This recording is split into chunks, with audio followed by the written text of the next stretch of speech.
of things. So indications, well, obviously, we're talking about patients, and patients have symptoms. And these are all the symptoms that you'll recognize that are symptoms of patients with hip pain. And they're all symptoms that get worse with activity. And the pain, quite often patients will describe having pain in the C sign distribution, which is when they hold their hand up like that in a C, and then they point to their groin. So that's the C sign distribution that was described so eloquently by Thomas Bird. And the pain is then referred to the L3 dermatome. Now, we've already seen this, but just to emphasize the point that if you take a plane through the head-neck junction, everything medial to that plane is the central compartment. And so the central compartment is both intracapsular but also intra-articular. In contrast, so this is what you'll see in the central compartment, as you've seen already. You've got articular cartilage of the acetabulum, of the femoral head. You've got the contents of the cotyloid fossa and the ligamentum teres, and also the labrum. In contrast, in the peripheral compartment, you're taking the same plane through the head-neck junction, but it's everything lateral to that. And so this compartment is now intracapsular still, but it's now extra-articular. Okay? So it's a different compartment to the central compartment. And then we've got the peritrochanteric space, which can also be called the lateral compartment. And this is the space that is now extracapsular, but it's also extra-articular. Okay? And it's the space between the greater trochanter and the iliotibial band. And for those shoulder surgeons amongst you, it's very analogous to the subacromial space in the shoulder. So if we look at the indications for hip arthroscopy and we follow through those compartments, then probably the most common cause or common indication for hip arthroscopy is a labral tear. And these can either be traumatic or they can be degenerative. You can want to do an arthroscopy because of loose bodies or foreign bodies in the hip, and I think all of us aim to try and get a bullet out of the hip at some stage, but not many of us see bullets in the hip, fortunately. You can have ligamentum teres tears or lesions, and also articular cartilage tears or lesions. And if we just go through some of these, so this is a fairly typical labral tear with an articular cartilage lesion as well. And labral tears come in all different shapes and sizes. And obviously, you can either remove them or you can repair them. Now, we're not going into detail as to how you do this today, but these are treatments that are available. Loose bodies, you've already seen from Richard Field's presentation. They can come in lots of different shapes and sizes as well. And if you so wish, you can collect them in the bucket or measure them at the end. And they come either very small or even large ones like these. And sometimes they can be quite a challenge to get these out of the hip. Ligamentum teres can look a little bit odd like this, or you can have tumours of the ligamentum teres. There's all sorts of things that you might want to look at. And then when we come to the articular cartilage, we've got a talk following on that will go into more detail on this. So just to say that there are some options with articular cartilage, and it can, of course, include the sort of more conventional microfracture, but there are some very innovative ways of treating these problems. That's just another picture of microfracture. So other things that we can use hip arthroscopy for is in the diagnosis and treatment of septic arthritis of the hip. Just like we do in the knee and other joints, we can also increasingly use this for hip septic arthritis. Again, for the diagnosis or treatment of avascular necrosis of the head, assessment of a painful native hip that imaging hasn't given us a diagnosis for, and quite often those will be chondral lesions that weren't picked up on the MRI scan or on X-ray, and then we can see, assess, and try and treat those. Pediatric hip conditions like Perthes, slipped capsular femoral epiphysis, dysplasia, all those things you can assess and partially treat at least through a hip arthroscope. And then cotyloid fossa osteophytes or lesions. And again, we've seen already that there are some normal variants, but this is an osteophyte and it was removed with a burr. But what about femoral acetabular impingement, you're all saying? And of course, there is a talk covering this just after me, so I won't go into great detail on that.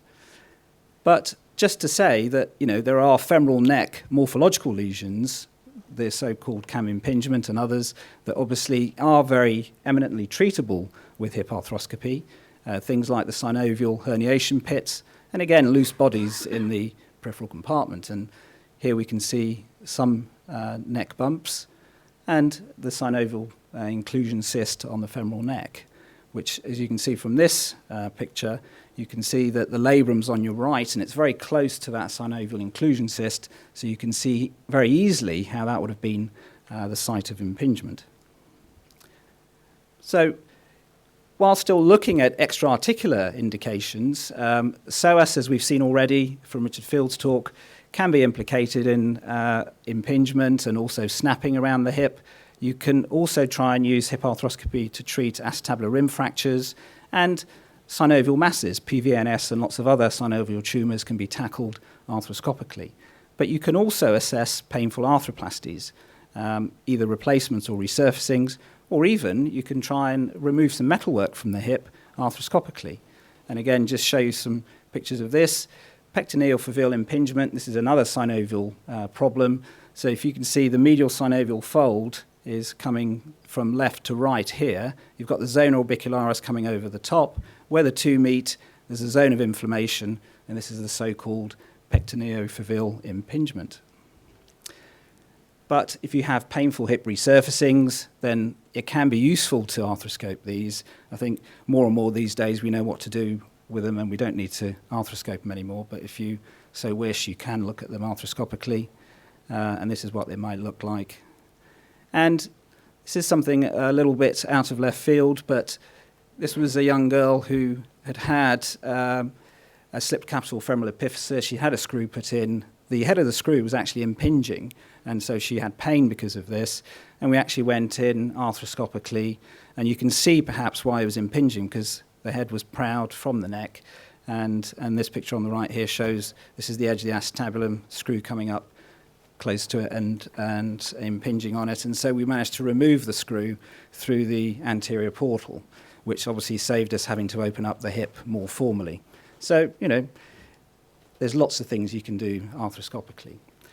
So moving on to extracapsular indications, obviously things like intractable trochanteric bursitis, and again I think there's a talk later about these extracapsular causes, so I won't dwell on them, but things like gluteus medius and minimus tears, ITB snapping, or whether it's tight.